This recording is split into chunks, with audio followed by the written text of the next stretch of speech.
বিলের শিবিরেতে কত মানুষ আছে,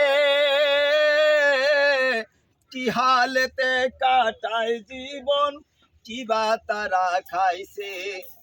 আসাম দেশের মুখ্যমন্ত্রী, আসাম দেশের মুখ্যমন্ত্রী, খবর কি তার নিচে?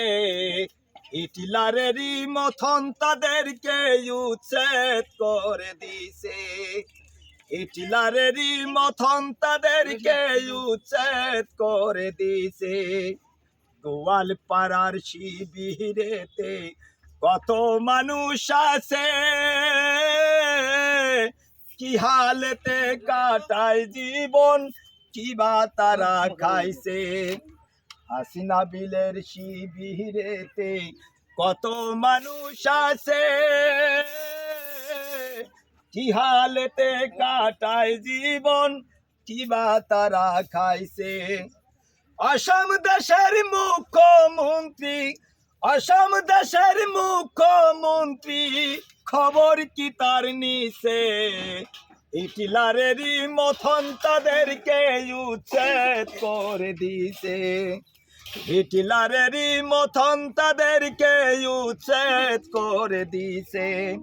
আসাম তথা ভারতবর্ষের মানুষে আমি নিরক্ষর কবি হাবিল উদ্দিন বলতে চাইতেছি যে এই গোয়ালপাড়া হাসিনা বিলে যেটা উচ্ছেদ করেছে, এই সব মানুষের দৃশ্য যদি একজন জ্ঞানী মানুষে দেখে, সেই মানুষটা ঠিক থাকতে পারবে না।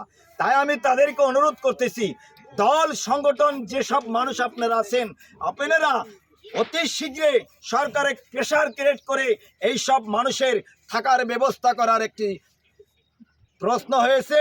এগরের ছেলে সন্তান, ছোট ছোট ভাই বোনেরা, তারা লেখাপড়ার দিকে আমি বহুত ছাত্রছাত্রী দেখতেছি, এখানে আমি দেখতেছি স্কুলের ছাত্রছাত্রী, তারাও এখানে আছে।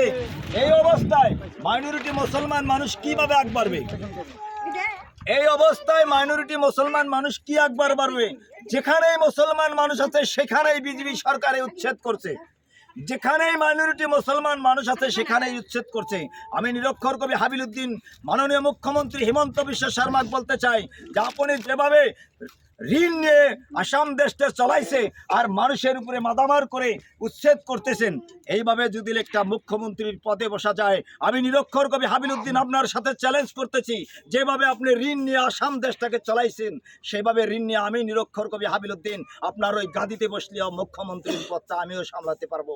কারণ আপনি শিক্ষাকে মাদামার করে দিচ্ছেন, যেখানে মাইনরিটি মুসলমান